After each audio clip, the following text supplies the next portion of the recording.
Hello everyone. In this podcast, I will explain how artificial intelligence, especially tools like ChatGPT, can support teaching and learning in your classroom.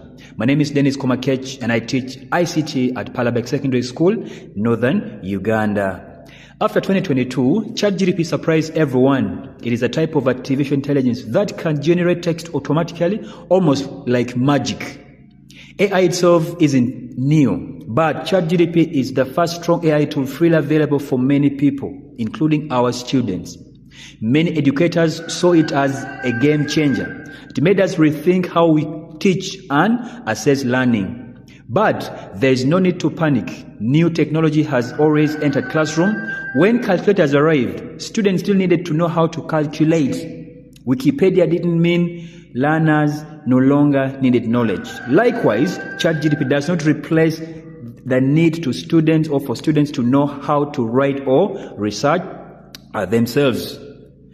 ChatGPT can generate text, translate, create creative content, answers questions, and summarize text in a simpler English or other languages. It can make quiz questions, explain topics, and interact more than a regular browser. But it has downsides. It doesn't always link to correct sources, and your data might not be fully private. You should teach students to use AI safely and responsibly. Essays and summaries are still important. They help learners process information actively. Open-minded questions and structured writing remains very important.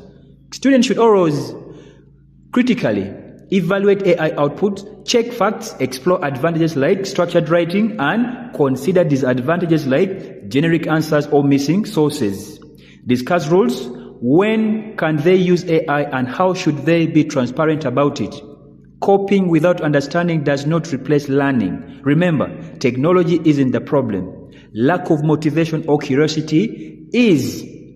AI can also teach or help teachers. Examples include creating PowerPoint presentations automatically, generating images in Canva for education, or giving feedback with feed form. Tools like Assessment Queue can create multiple choice questions with automatic feedback. Lessons app assist with lesson planning, quizzes and texts or exit tickets. Defeat and Magic School can create lessons materials. Concepts like the presentation Kahan Academy's Kahombi acts like an AI tutor for teachers offering personal guidance. Does it all work perfectly? Not yet. Will this chapter still be accurate in a few months? Probably not. AI can reduce workload for repetitive tasks, so we can focus on the most engaging parts of teaching. For example, it can turn text into websites using Microsoft's S-Way, create presentations or help with translations using Google Translate or DeepL. AI is not a replacement for teaching. It is a tool to make our work smarter, more creative, and more efficient. Good luck with this course, and may your AI and other digital tools to inspire, motivate, and support your students in a meaningful way. Thank you very much, and may God bless you.